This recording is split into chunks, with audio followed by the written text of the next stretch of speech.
Letter number 236.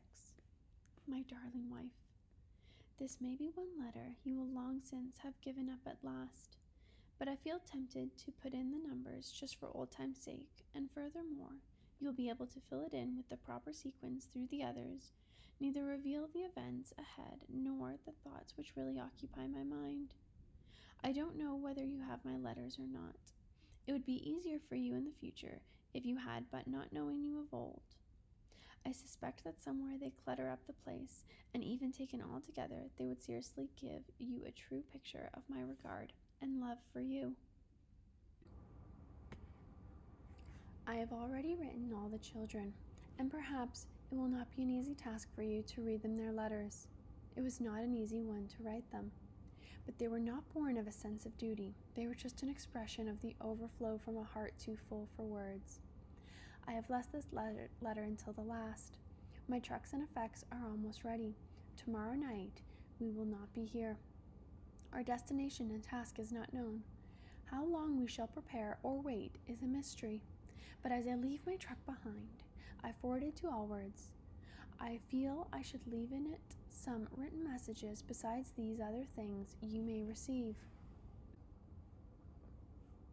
First of all, my greatest concern about my not returning is the pain it will cause you. I would do anything to ease that, but can't think of no way. I fear the cable that you will open to read my messages and find our flow of messages has been forever broken. If I were with you, I could not tell you these feelings. This is once when I can express them. How I laughed to ease your pain before each child was born. Your finding myself as not, helpless in the face of it, I remained silent, which I fear led you at times to think was plain indifference. It was never, nor is it now.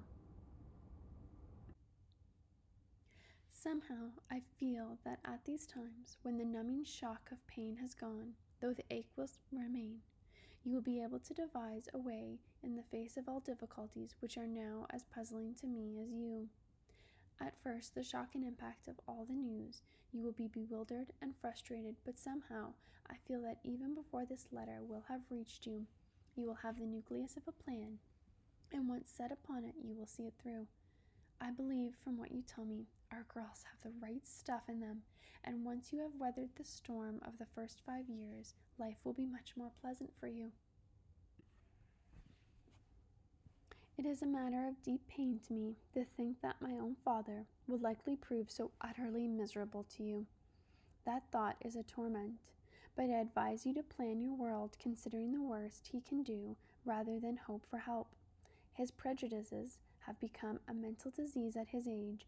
I cannot hope for a change. He has no friends because he has been a friend to none, and is a stranger to its meaning. I cannot write him, even at this hour, and ask his kindness as one last favor, for I know he would not know how to show it. He would set about casting rifts and bitterness among my children by his unfair favoritism, or rather prejudices, and more harm would be done than if he ignored you.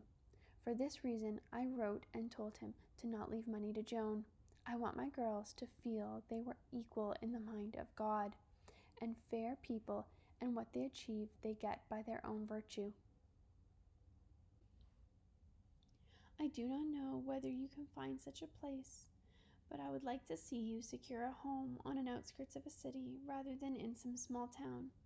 It may be wise for you to try to stay where you are in some place like this until the war ends, where there should be many workers moving out of good, decent homes that would be suitable for you, free from gossip, handy to a good school, and where you might augment your income by some private nursing. I am sure you have already made your place in Peterborough, and would be better than in Kingston. Prices and rents will drop, and more factories will close. I do not know what your income would be. I've tried fully to determine that, but have not even an idea. The church and government should both recognize all 4 children as dependents, and it has been my hope that you will receive a clear $100 per month above the price of rent. With all debts paid, and with your experience now at managing, plus a more rigid economy than I would like to see your lot, I believe you can see our little family through. I cannot tell you that pain it gives me to not share in that entire place, and to feel I may know no more the very real joy and companionship I had with you. It was never a very jocular one with us, but we often joked about which would marry again. Let me just state this one word in all seriousness. You may have 4 children. The first peak of youth may be gone, but you are still a very charming woman. I have often felt there must have been others in other professions who could have made you happier. Should such a proposition present itself, I want you to feel that I have enjoyed your full loyalty and complete adherence to the marriage vows we made. If death release you, though there is agony in the thought while I still live, I know I ought to tell you that for the sake of your own happiness, you ought to accept live certainties be recognized, that there be no doubt of my passing, and that he who comes be worthy of you. This last I feel entitled to ask, not only for your sake, but for my own and my children's. Faced as I am with this perplexing future, I can tell you I have lived for you and true to the highest standard you would set, or I should set for myself. You will never begin to comprehend what are the powers that lay hold of a lonely man in the army, and if you knew, even you might have said you could understand had I been less a man. But this I say with gratitude to God. I have been able to live worthy of you, my children, and the position I hold. I have kept my own standard high for you. I only hope now that you may have the strength to keep it up before the eyes of my growing children. In the midst of my own weakness, God gave me you, and you made me strong.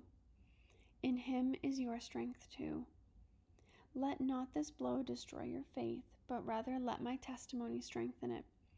I have little in worldly goods to offer, but to you and my children I would like to leave the legacy of my faith. That cannot extend to the belief that I must live while others perish. We all must die.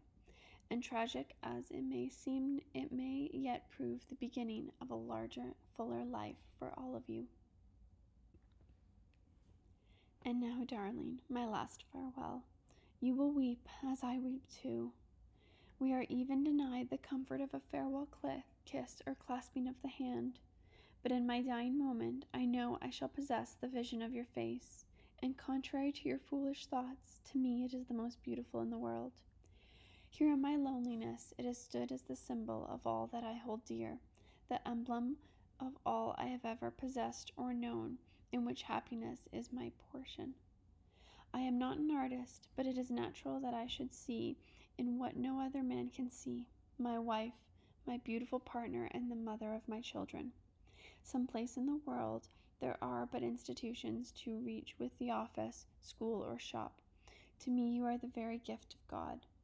Shall he deliver me, then I want none but you, but should this be our parting ways, I want you to know your hubby loved you, as you put it, more than ever. Verne.